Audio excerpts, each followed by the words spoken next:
Alright, welcome to the fourth video of my Horror 101 series leading up to Halloween. This is Ryan, Acidhedz Murphy. I produce music under the name Acidhedz, including things for Halloween. So, welcome to the video series. This is all about horror, psychology. I'm interested in psychology and music and all the little nuances that go into making horror games and doing horror fiction and movies. So that's what this video series is about, is anybody who's interested in doing horror video games and books and movies and stuff might pick up a few pointers from me. Just, if nothing else, it'll give you another person's viewpoint on what is good horror. And, that's always a good thing to have if you're wanting to do something professionally, is to get some other people's opinions and viewpoints on that thing, as long as, it's reasoned and thought through. And I always try to reason things through and think things through pretty well. Because that's just how I am. I'm an intelligent, logical, reasonable person. Which is probably one of the reasons why horror is interesting to me, because it's all about not being reasonable and logical. In fact, it is about wrongness, which brings me through that nice little segue there to today's topic, wrongness. Now, tomorrow it will be going more into realism, which is the flip side of this particular coin. The first three videos were about information, how you control information presented to the character and vicariously the audience as well. This one is where we get into the setting a little bit more and what's going on. Now, I kind of debated on whether I wanted to start with realism and then do a video on wrongness, or wrongness and then realism. And I kind of settled on going ahead and doing wrongness first. Maybe because that is a bit wrong to not cover reality and then do what's wrong with wrongness in reality. So, just by doing that, I'm kind of messing with your head just a little bit. Which is what horror is really all about, is kind of messing with people's heads in various ways. And you see, the importance of wrongness in horror is that people understand reality. And when you mess with reality, when it shouldn't be messed with in context of what's been happening so far, okay, that's when you start getting into scary. At least using wrongness to create fear. Okay, a lot of haunted house movies thrive on wrongness. Okay, like Poltergeist, the chairs moving. Up until, well, actually there's stuff that happens before that, but at least as far as the family is concerned, which is one of the reasons why I kind of wish they hadn't done some of the things they did earlier on. Like, I think before that, there's the ghost and the "they're here" thing from the TV, which is a classic, iconic moment, but they could have done that. Well, no, I guess that wouldn't have worked. So I guess that unto itself was a kind of a wrongness, and it does lead to this great, iconic moment in horror movies. But to me, the moment of wrongness that I'm thinking of is in the kitchen with the chairs. Because, really, up until that point, I mean, there are some spooky things that are happening, the "they're here" moment and whatnot. But up until that point, you're presented with this pretty typical family scenario. It seems very normal, very mundane. And then suddenly you have these chairs stack themselves spontaneously and very rapidly, which is incredibly wrong. Chairs don't do that. right? Okay, so if you like horror movies that use ghosts a lot, haunted places, a lot of the early stuff is all about doing things that are wrong. And my feeling is that usually kind of an escalation, starting really subtle and then building up to more obvious stuff, is the best way to go with using wrongness. Like a good example, for, like if you were doing a game, would be, I think one of the Silent Hill games. There's a scene where there's mannequins in a room, and you turn away from them, and then there's kind of a sound, and you turn back, and something's happened to the mannequins. That's the sort of thing that's really overt and obvious. But it's just little things like that. It's sudden wrong things that shouldn't happen that really mess with people over time. Now, something more subtle might be something like, let's say they're in a house, you're playing a game, you're in a house, and you walk down a hallway with a carpet, and there, you don't see anything at first, and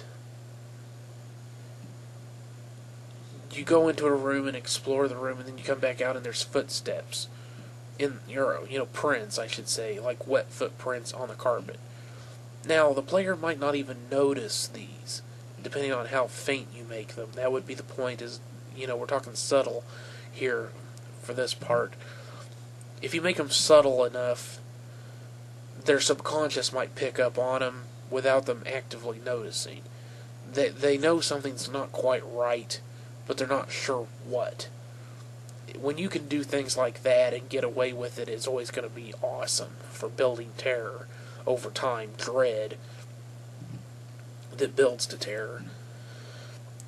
Something else might be the movie 1408. There's a really great little scene in that where Cusack's character looks at a painting on the wall and it's crooked. And he moves it to where it should be, and he steps back and it's crooked, but in the other direction. And he tries to fix it again, and it's still crooked. And there's just little things like that, again, that's more overt, but the subtlety of it, what makes it subtle, is it doesn't seem supernatural. It just, for some reason, this painting will not be straight. There's no real explanation for it, which brings in unknown information control, but it's not overtly supernatural.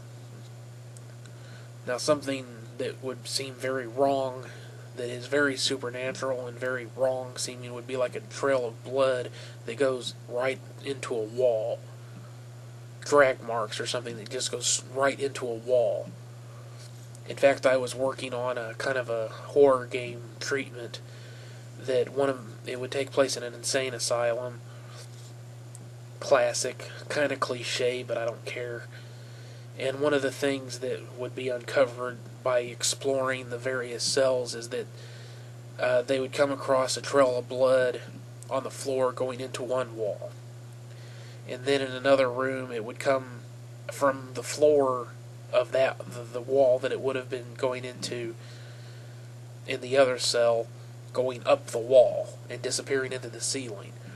And then in another cell, it would be across the ceiling, and then down the other wall in another cell, and then in a hallway, that's where the blood trail would start and actually go into a room, like into a wall starting in the hallway. So you'd have this slow reveal where somehow something has killed somebody and then dragged them through several different walls and several different parts of the building.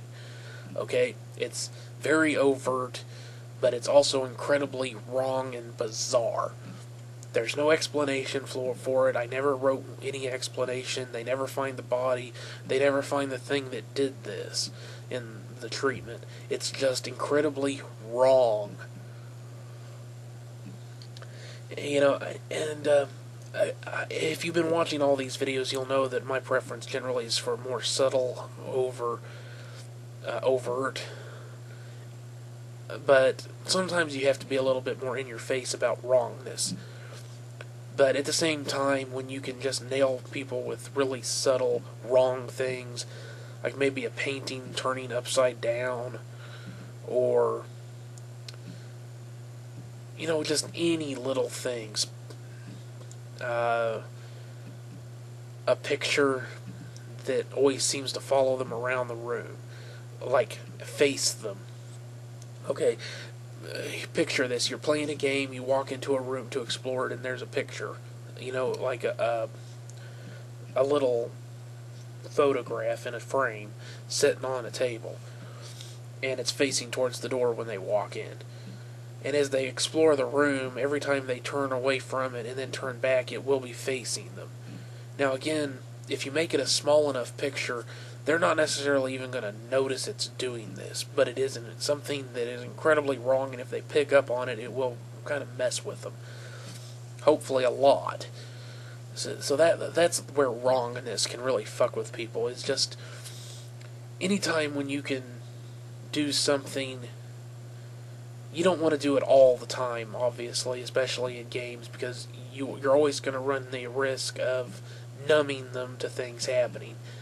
But just subtle changes to the environment, subtle things that are just really wrong, regularly occurring, and then occasionally something real obvious and overt and incredibly just wrong and fucked up is a great way to use just wrongness. So that wraps up this video. Let me go ahead and do my YouTube stuff. Please hit that upvote button. That's always appreciated. Leave any questions and comments you might have.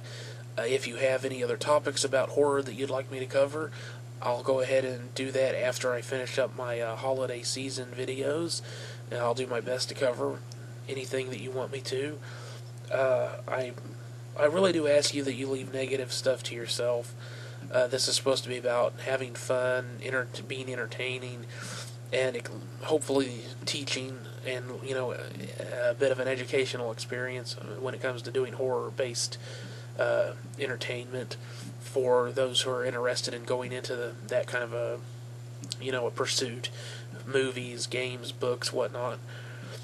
And of course my usual warning to the trolls: if you try and troll me, I will do my damnedest to hurt you verbally. So try me at your own risk. I'm not a pushover. I will fuck with you. Okay, and go ahead and hit that subscribe button if you haven't already, because it's the only way you'll know when I upload something new. I do a variety of different videos on a variety of different topics, so you can watch the ones you're interested in and leave the ones you aren't interested in alone, of course, not watch them.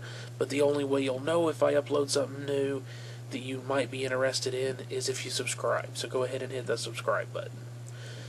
Okay, and I think that covers everything. Thank you very much for watching. Your viewership is very appreciated, always. I'll see you on the next one. Bye.